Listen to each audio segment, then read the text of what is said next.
Bismillahirrahmanirrahim. Assalamualaikum warahmatullahi wabarakatuh.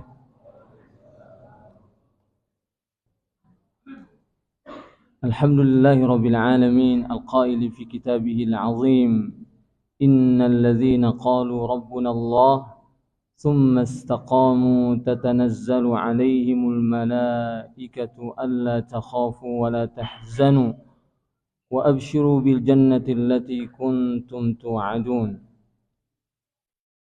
Wassalatu wassalamu ala Rasulillah sallallahu alaihi wasallam al-qaili fi hadithihi syarif, qul amantu billahi thumma istaqim. Ikhwatal iman, para ikhwan dan akhwat yang dirahmati Allah subhanahu wa ta'ala, ketika Allah berfirman, afala yanzuruna ilal ibili kaifa khuliqat wa ilal samai kaifa rufi'at wa ilal jibali kaifa nusibat. Apa arti jibal? Gunung. Ada gunung di Bangka nggak, Pak? Nggak ada ya. Tapi yang pernah naik gunung atau mendaki gunung atau sekedar melihat gunung, meskipun di Bangka tidak ada, bisa dilihat di foto ya. Sekarang mari kita tafakuri, apa sifat yang paling jelas yang ada di makhluk Allah tersebut, di makhluk yang namanya gunung. Ini ada kaitannya dengan tema kita ya, dengan istiqamah.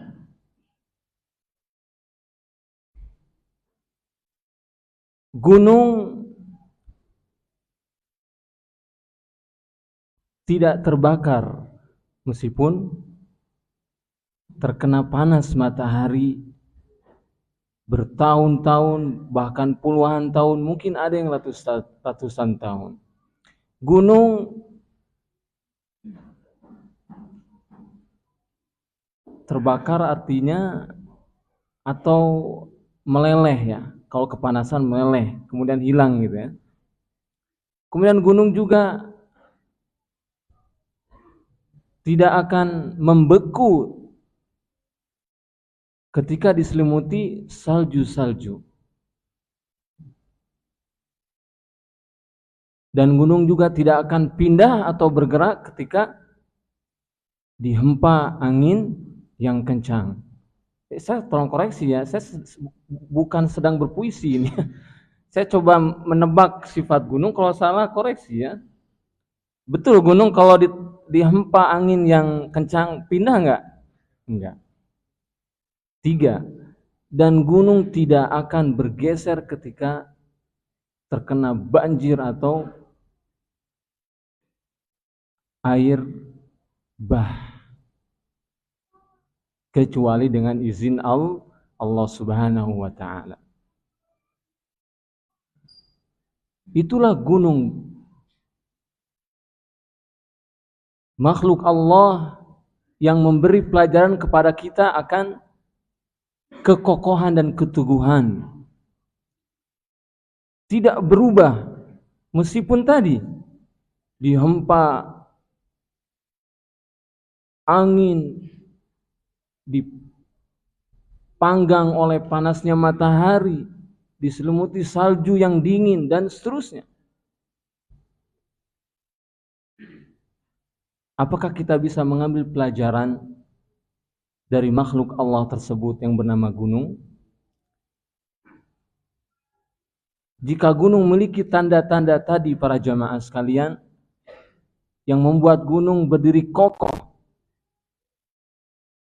begitu juga dengan keistiqomahan yang kita miliki. Insyaallah pada kajian kali ini kita akan membahas keistiqomahan di zaman fitnah. Ada dua hal dari tema tersebut sebagai muqaddimah yang perlu kita ketahui. Adapun istiqamah, sebagaimana kita ketahui bersama, adalah konsistensi dan keteguhan. Istiqomah berarti konsisten,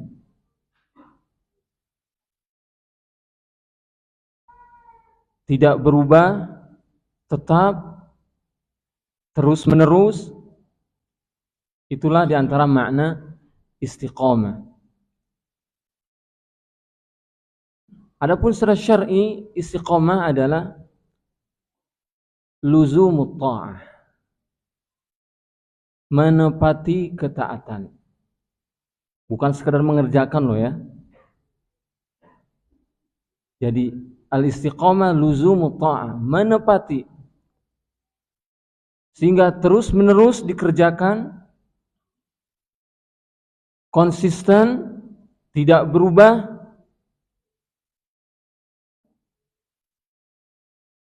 Itulah baru dinamakan istiqamah. Kalau kita bandingkan tadi dengan sifat gunung, maka seharusnya keistiqomahan itu tidak berubah meskipun diterpa oleh syubhat, oleh syahwat, oleh fitnah dunia, seperti gunung yang tidak berubah meskipun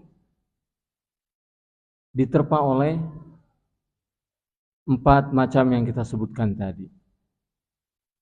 Ini analogi yang sederhana, agar masing-masing dari kita kalau mengukur atau menilai keistiqomahan, lihatlah gunung.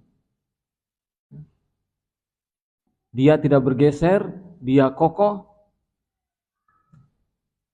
dan seharusnya keistiqomahan yang kita miliki demikian.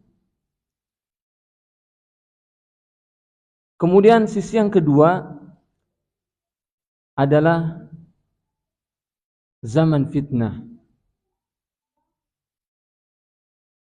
Fitnah berarti ujian, dari bahasa Arab. Fatana yaftinu ay ikhtabara yakhtabiru, menguji.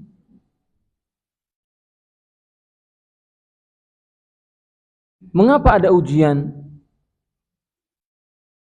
Allah Subhanahu wa taala menyebutkan jawabannya di dalam surat Al-Ankabut. Ahasiban nasu ay yutraku ay yaqulu amanna wa hum la yuftanun? Apakah manusia mengira jika mereka beriman mengatakan amanna la yuftanun, mereka tidak diuji keimanannya? Walaqad fatanna alladhina min qablihim fala ya'lamanna Allahu alladhina sadaqu wa la ya'lamanna Allahu al-kadhibin. Sungguh telah kami uji orang-orang yang mengaku beriman sebelum mereka, agar kami tahu mana yang benar keimanannya dan mana yang dusta. Ini adalah tujuan fitnah atau ujian yang Allah berikan kepada setiap mukmin yang meyakini, mengakui keimanan. Oleh karena itu ujian adalah hal yang pasti. Dan bentuk-bentuk ujian tidak disebutkan oleh Allah Subhanahu wa taala, agar bisa difahami bahwa ujian itu sangat umum dan bentuknya berbagai macam. Satu dengan yang lain berbeda. Di antara kita, satu dengan yang berbeda bentuk ujiannya yang Allah berikan kepadanya. Tapi yang dimaksud zaman fitnah yang ada di masa kita sekarang adalah sebagaimana yang digambarkan oleh Rasulullah sallallahu alaihi wasallam. Tidaklah datang satu masa melainkan masa setelahnya lebih buruk. Bukan lebih buruk dari sisi duniawi dan materi. Bukan lebih buruk dari ukuran kemajuan, kemudahan, tapi lebih buruk dari sisi keimanan, ketaatan.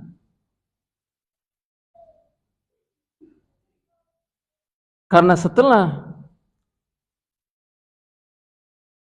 3 masa yang terbaik yang disebutkan oleh Rasulullah sallallahu alaihi wasallam, khairun nasi qarni, thumma alladhina yalunahum, thumma alladhina yalunahum,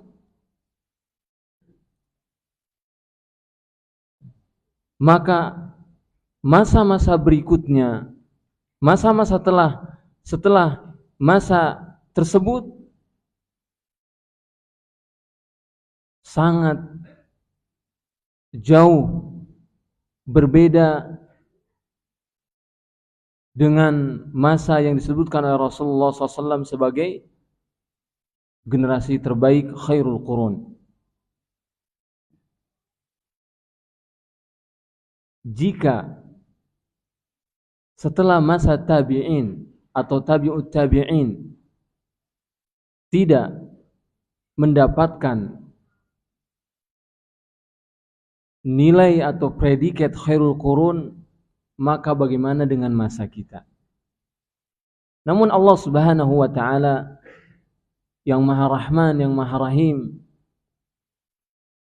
memberikan jalan bahwa siapa saja yang mengikuti jejak mereka, maka insya Allah akan dikumpulkan di akhirat bersama para nabi, kemudian sahabat, wattabi'in, wattabi'ut tabi'in, sampai masa nanti hari akhir.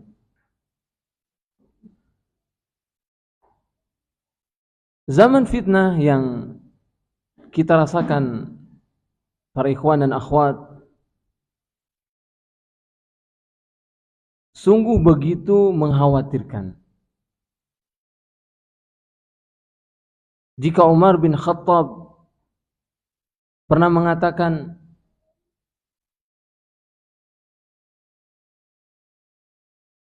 innama tanqadhi ural Islam urwatan. Padahal ini Umar bin Khattab berkata di masa beliau, sesungguhnya ikatan agama Islam akan terurai sedikit-sedikit, urwatan, hingga hidup di zaman tersebut orang Islam yang tidak tahu kejahiliahan. Maksudnya akan tertukar. Yang jahiliyah disebut Islamiyah, yang Islamiyah disebut jahiliyah. Lebih dari itu, yang tauhid disebut syirik, yang syirik disebut tauhid. Yang sunnah disebut bid'ah, yang bid'ah disebut sunnah. Itu Umar bin Khattab al-mulham, al-muhdath, mengatakan demikian di masa beliau. Dan jika kita memperhatikan, maka ternyata atau perkiraan Umar bin Khattab radhiyallahu anhu tersebut kita rasakan di zaman ini. Lebih dari itu, berbagai macam fitnah yang bisa kita simpulkan, fitnatus syahwat, fitnatus syubuhat, yang jika dulu sangat dikhawatirkan oleh generasi terbaik, jangan mendekati fitnah, jauhi fitnah. Namun di masa sekarang fitnah tersebut ada di rumah-rumah kita. Bahkan terkadang selalu membersamai kita. Fitnatus syahwat yang bisa menggelincirkan kita kepada perbuatan maksiat. Maksiat mata, maksiat telinga, maksiat mulut, lisan.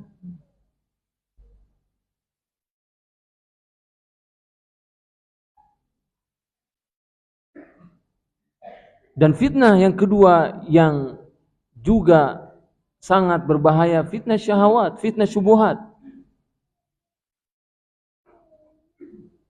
Di mana agama dengan kejelasannya dan kesempurnaannya, sehingga Rasulullah SAW mengatakan, taraktukum alal mahajjatil bayda, aku meninggalkan kalian di atas hujjah yang sangat putih, jelas, lailiha kanahariha, malamnya saja seperti siang, jelas, telah sempurna. Tapi terjadi kesalahan-kesalahan dalam memahami din tersebut, memahami Al-Quran, memahami sunnah, sehingga terjadilah perselisihan di antara kaum muslimin. Bahkan kita yang telah diberi hidayah oleh Allah Subhanahu wa taala akan pemahaman sunnah terkadang berbeda ketika memahami dalil-dalil atau permasalahan-permasalahan dalam agama kita. Salah satu di antara penyebabnya adalah syubhat. Jika syahwat, fitnah syahwat bisa diatasi dengan amal saleh. Karena biasanya maksiat itu dilakukan ketika ada kesempatan, ketika waktu tidak diisi dengan ibadah, ketika anggota badan tidak digunakan untuk beribadah kepada Allah Subhanahu wa taala. Kenapa terjadi maksiat melihat yang haram? Karena mata tidak digunakan untuk membaca Al-Quran misalnya, tidak digunakan untuk membaca hadis misalnya, atau tidak digunakan untuk mentadaburi ayat-ayat Allah Al-Kauniyah. Maka terjadilah maksiat mata. Begitu juga telinga. Mengapa terjadi maksiat telinga? Karena telinga tidak digunakan untuk ibadah kepada Allah Subhanahu wa taala. Kiaskan semua maksiat yang terjadi, hal itu disebabkan karena kekosongan ibadah dan amal saleh. Jika seandainya seorang menyibukkan diri dengan ibadah dan amal saleh, maka insya Allah akan terhindar dari maksiat yang disebabkan karena fitnah syahwat. Sedangkan fitnah syubhat bisa diatasi dengan ilmu yang benar, dengan kebenaran, dengan kembali memahami Al-Quran dan Sunnah sesuai pemahaman para sahabat radhiyallahu anhum, karena mereka yang belajar langsung dari Rasulullah SAW, karena mereka yang langsung menyaksikan peristiwa turunnya ayat, di mana turunnya, kepada siapa turunnya, dan jika ada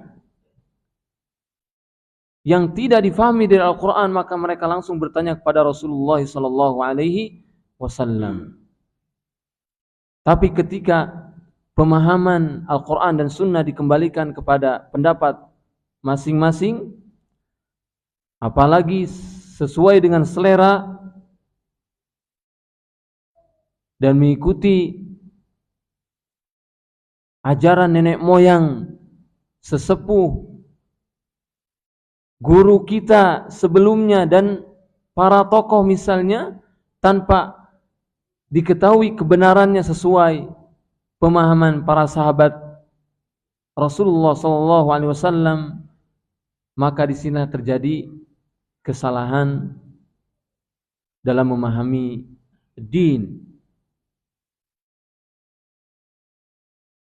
Ikhwan akhwat azanillahu wa iyyakum. Inilah tantangan fitnah di masa sekarang. Belum lagi a'da'u, musuh-musuh kaum muslimin yang Allah gambarkan, wala yazaluna yuqatilunakum hatta yaruddukum an dinikum in istata'u, yang akan senantiasa dan selalu memerangi kita agar kita murtad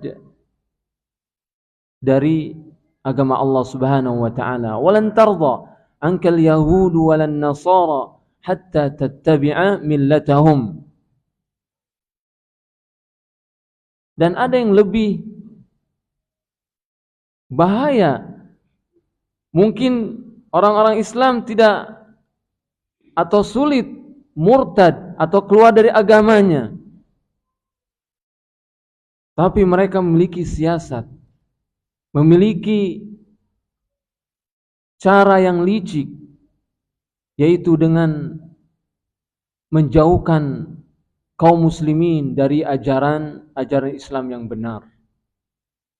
Ketahui bahwa setiap kesalahan dalam beragama, bahkan kesesatan dalam beragama, sungguhnya didukung, bahkan disponsori oleh musuh-musuh Islam, karena mereka tahu dengan beragama yang salah kaum muslimin akan menjadi lemah.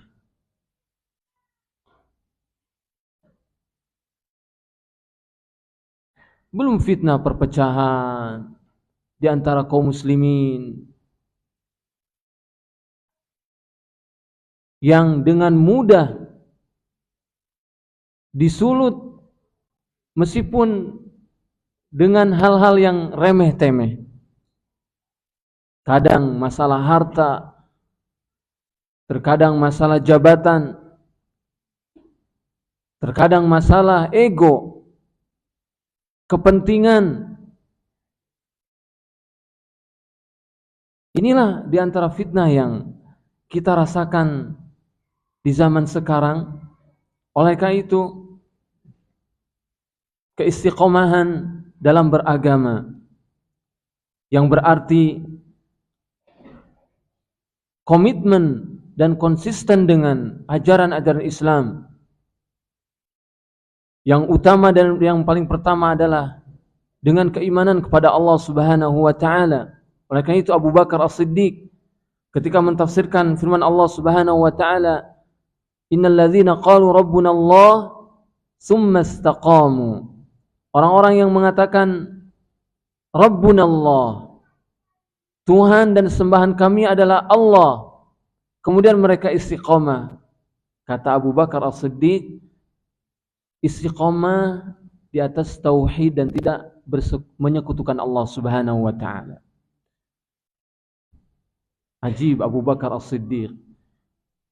Tanpa memperpanjang tafsir, memperbanyak kalimat, beliau menyebutkan tafsir yang paling penting, yaitu istiqomah di atas tauhid yang murni. Karena jika tauhid baik, maka syariat-syariat lain akan baik. Ini yang difahami oleh Abu Bakar As-Siddiq radhiyallahu anhu wa ardhah. Tapi kemudian juga dijelaskan oleh sahabat-sahabat yang lain. Oleh karena itu Umar bin Khattab misalnya mengatakan, al-istiqamah an tastaqima 'alal amri wan nahi. Istiqamah menjalankan perintah Allah dan menjauhi larangannya. Istiqamah. Dan beliau menambahkan, wala taruhu rawghan as-sa'alib. Komitmen, konsisten, dan tidak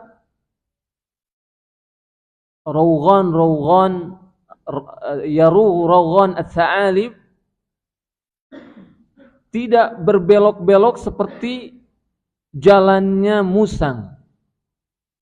Saya juga tidak melihat langsung bagaimana musang berjalan, tapi makna perkataan Umar bin Khattab demikian. Musang berjalan berlari untuk menipu dengan berbelok ke kanan, ke kiri. Inilah analogi dari Umar bin Khattab menggambarkan bahwa orang yang istiqomah tidak demikian. Jadi sekali lagi, istiqomah dalam tauhid, dalam ketaatan kepada Allah Subhanahu wa taala, menjalankan perintah-perintahnya dan menjauhi larangan-larangannya.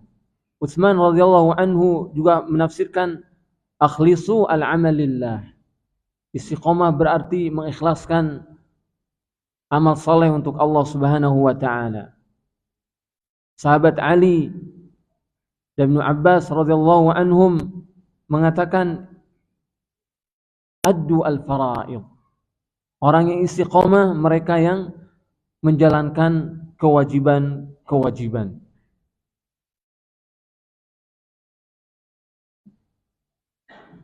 Inilah hakikat istiqomah. Jika tadi kita katakan istiqomah bermakna kontinuitas, berarti kita dituntut terus-menerus. Tidak berhenti untuk beribadah kepada Allah Subhanahu wa taala. Sebenarnya firman-Nya, fa'bud rabbaka hatta ya'tiyakal yaqin. Ibadah tidak musiman, tapi dia kontinuitas. Inilah istiqamah. Kemudian para ikhwan dan akhwat yang dirahmati Allah Subhanahu wa taala, mengapa kita butuh istiqamah? Mengapa kita perlu kembali mengoreksi dan melihat keistiqomahan kita? Apakah sudah benar? Setelah kita mengetahui hakikat istiqomah dan sifat-sifatnya, yang jika kita analogikan tadi seperti gunung yang tidak berubah, demikian juga istiqomah seharusnya tidak pernah berubah meskipun diterpa oleh fitnah syahwat, syubhat, dan fitnah dunia. Maka apa keutamaan istiqamah yang akan memotivasi kita? Allah Subhanahu wa ta'ala berfirman dalam ayat yang saya tadi bacakan, bahwa orang-orang yang beristiqamah, yang istiqamah dalam agamanya, dalam tauhid, dalam ibadah dan ketaatannya, tatanazzalu alaihimul malaikatu alla takhafu wala tahzanu.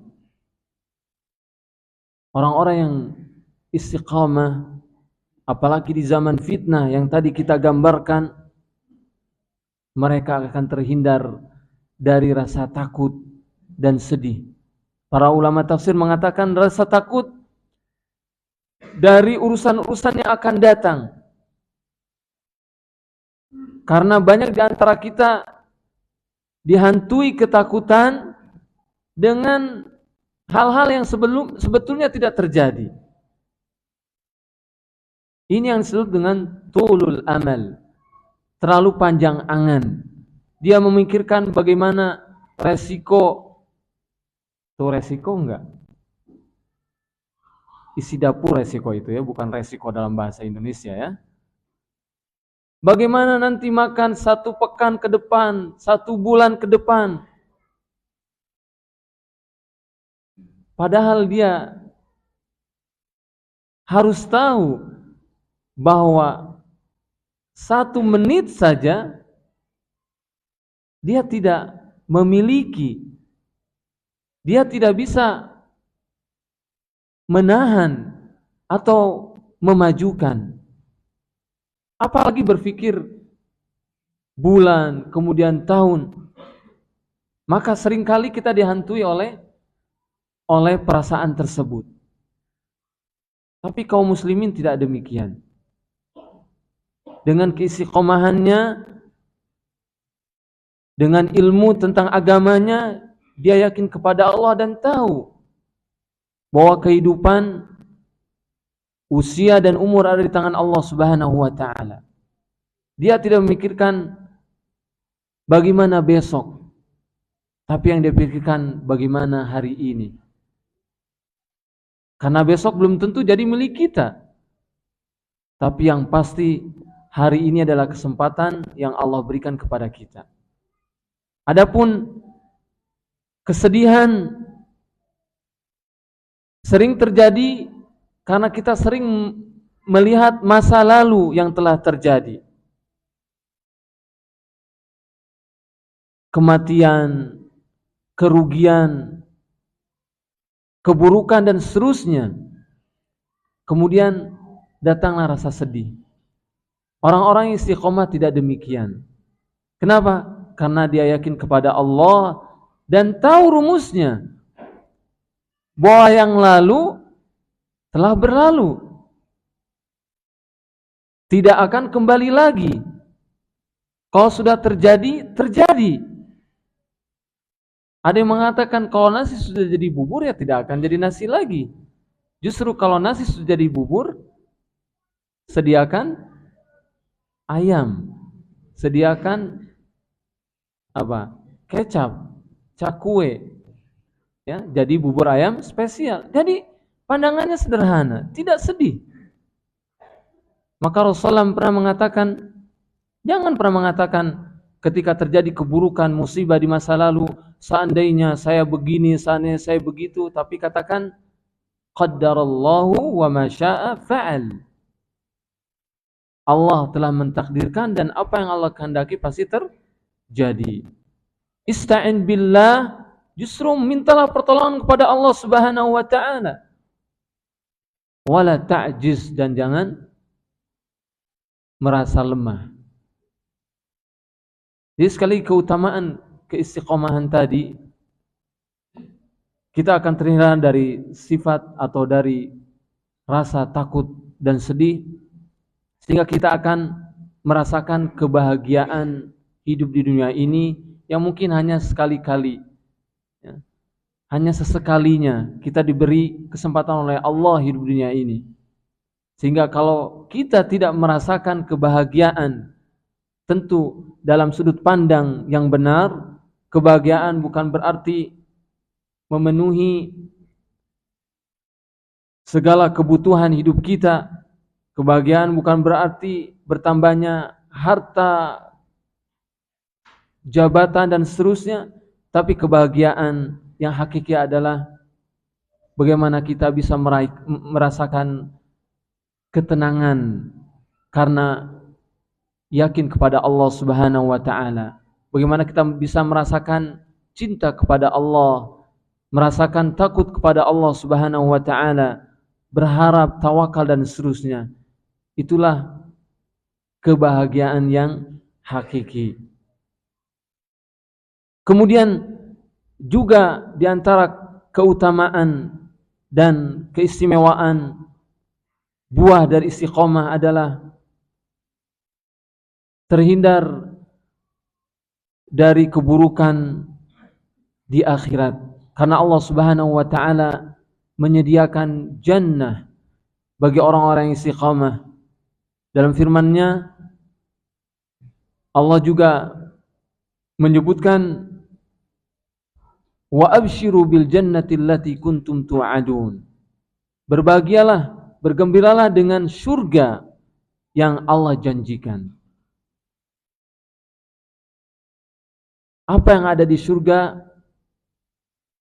dengan segala nikmatnya yang digambarkan oleh Rasulullah SAW tidaklah seperti yang kita rasakan di dunia, tidaklah seperti yang kita lihat di dunia dari nikmat-nikmatnya, bahkan sedikit pun tidak pernah terbetik dalam pikiran kita.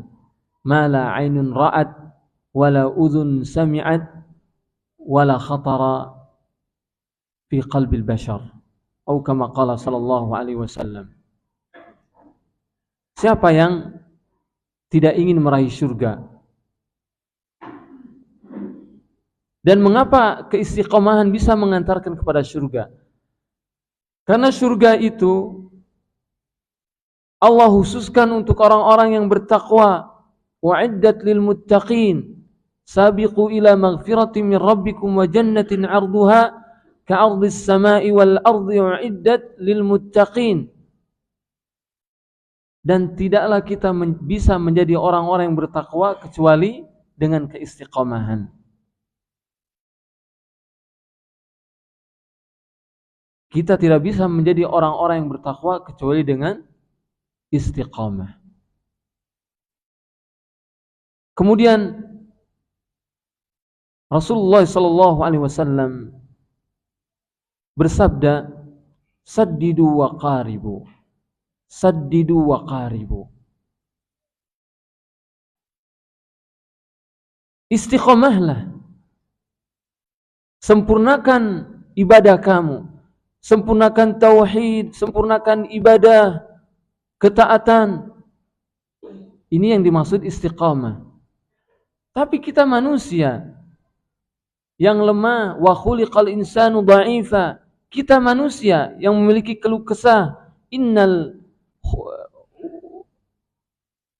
insana khuliqa halu'a idza massahu syarru jazu'a wa idza massahu khairu manu'a. Kita manusia yang memiliki sifat tidak sabar, tergesa-gesa. Khuliqal insanu min ajal. Allah Maha tahu dan Rasul juga tahu karena diberitahu oleh Allah. Kemudian beliau mengatakan wa qaribu. Jika kita tidak bisa menyempurnakan istiqomah karena kita hamba yang lemah, siapa yang bisa terus menerus qiyamul lail sebagaimana qiyamnya Rasulullah SAW? Ada yang bisa? Siapa yang bisa terus menerus saum sunnah Senin dan Kamis misalnya? Yang bisa rutin menghatamkan Quran minimal sepekan sebagaimana yang disunahkan oleh Rasulullah SAW. Barangkali kita mah khataman di bulan Ramadan saja ya, karena kita lemah.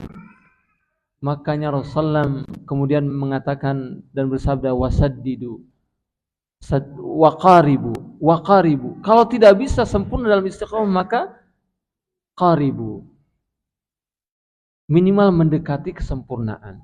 Oleh karena itu para ikhwan dan akhwat, ketika kita berusaha untuk istiqomah pasti terjadi kekurangan, pasti terjadi kesalahan. Tapi Allah Maha Rahim, Allah Maha Rahman, Maha Ghafur. Oleh karenanya Allah berfirman, fastaqimu ilaihi, maka istiqomahlah. Dan Allah tidak mencukupkan. Kemudian berfirman wastaghfiruh, fastaqimu ilaihi wastaghfiruh. Berusaha untuk istiqomah, tapi kalau terjadi kekurangan, kelalaian, kesalahan karena tabiat kita sebagai manusia, maka minta ampunlah kepada Allah Subhanahu wa taala. Inilah dua tingkatan yang Allah menuntut kita. Tentu yang sempurna adalah tingkatan istiqamah, tapi sekali lagi kita mengakui dengan jujur bahwa kita hamba yang lemah, maka bisa jadi kita hanya mampu mendekatinya, tapi jangan sampai keluar dari dua tingkatan tersebut. Karena kalau keluar, terjatuhlah kita kepada at-taqsir wa tafrid, yaitu orang-orang yang menyia-nyiakan agamanya, waliyadzubillah. Karena sudah azan, wallahu alam apakah masih seperti yang lalu, kita pending, kemudian mungkin nanti ada tambahan sedikit hingga jam 8. Hadanallahu wa iyyakum ajma'in, wa sallallahu wa sallam ala nabiyyina Muhammad wa ala alihi wa sahbihi ajma'in. Wassalamualaikum warahmatullahi wabarakatuh.